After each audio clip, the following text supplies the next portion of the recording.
ইতিমধ্যে যারা আমাদের সঙ্গে একেবারে স্পট থেকে রয়েছেন অর্থাৎ দক্ষিণেশ্বর এবং বেলুড় মঠ, তার পাশাপাশি কাশীপুর উদ্যানবাটি, প্রত্যেকটা জায়গা থেকেই কিন্তু আমরা কথা বলবার চেষ্টা করবো। এমনকি কামারপুকুর থেকেও আমাদের প্রতিনিধিরা আমাদের সঙ্গে রয়েছেন। আমাদের সঙ্গে যেমন রামকৃষ্ণ রয়েছেন, ঠিক তার পাশাপাশি পিউ রয়েছে, সমাদ্রিতা রয়েছে এবং সৌরভ আমাদের সঙ্গে রয়েছে। আমি প্রথমে রামকৃষ্ণ তোমার কাছে আসি। সকাল থেকে ছবিটা দেখছিলাম এবং তার সঙ্গে সঙ্গে স্টুডিওতেও যারা শিল্পীরা রয়েছেন তারা বলছেন ভাবসাগরে ডুব দেওয়ার কথা। সত্যি আজকের এই দিনটা কোথাও যেন ডুব দেওয়ারই মতন, তাই নয় কি?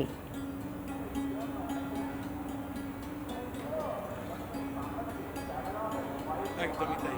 আসলে এই রামকৃষ্ণ আবর্তে যারা একবার পড়েছেন তারা বোঝেন যে এই আবর্ত থেকে বেরিয়ে যাওয়া ভীষণ কঠিন কাজ। সে কথা স্বামীজি স্বয়ং বলছেন একবার যারা এই আবর্তে পড়েছে সেখান থেকে বেরোনোটা বড় মুশকিলের।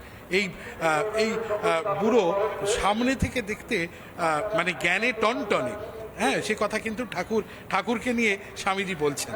আর ঠিক এই যে তলাতল খুঁজে পাওয়া, এই তলাতল খুঁজে পাওয়া যে কত কঠিন কাজ, সেই তলাতল তখনই খুঁজে পাওয়া যায় যখন সেই ব্রহ্মজ্ঞান হয়। আর সেই ব্রহ্মজ্ঞানের কথা ঠাকুর বারবার ধরে বোঝাবার চেষ্টা করেছেন এবং এই চৈতন্য হোগের কথা বারবার তিনি সেভাবেই বর্ণনা করেছেন। আমি গানের থেকে বড় বেশি কথা শুনতে ইচ্ছা করছে যে ঠাকুর ব্রহ্মজ্ঞানের কথা বলছেন। এই দক্ষিণেশ্বর মন্দিরের ভবতারিণী মন্দির, এই ভবতারিণী মন্দিরে ঠাকুর ওই তখন প্রধান ফটক ছিল গঙ্গার দিক থেকে, সেই গঙ্গার দিক থেকে ঠাকুর গঙ্গায় স্নান করে তিনি যাচ্ছেন মায়ের কাছে প্রণাম করতে। তার ওই চাতাল থেকে পেরিয়ে গিয়ে পটিকো পেরিয়ে তিনি পৌঁছচ্ছেন মায়ের ঠিক মন্দিরে গর্ভগৃহের আগে, যেখানে সেখানে পৌঁছচ্ছেন।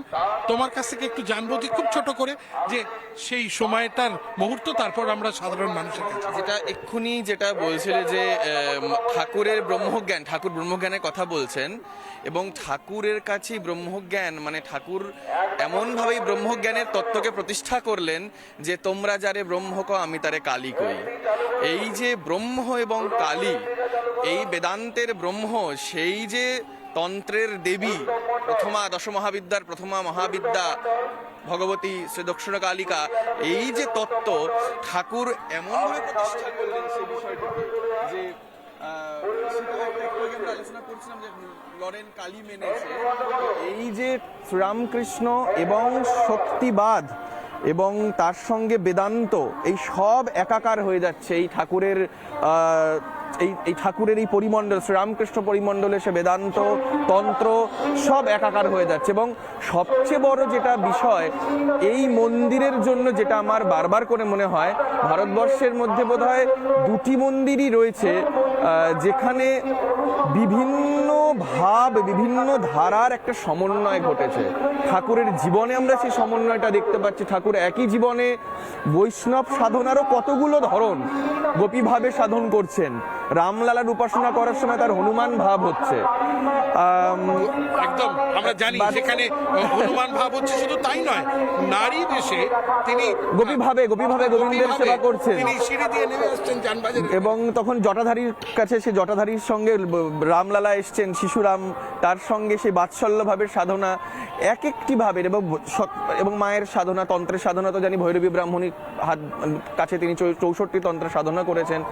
এতগুলো সমন্বয়, এতগুলো ভাবের সমন্বয় এই মন্দিরেই, এবং ভারতবর্ষের মধ্যে খুব কম মন্দির আছে, দুটোই, একটা হলো জগন্নাথ মন্দির এবং এই দক্ষিণেশ্বর মন্দির। ঠিক, আমরা এবার ফিরিয়ে দিই স্টুডিওতে, দেখি বাকিরা কি করছে।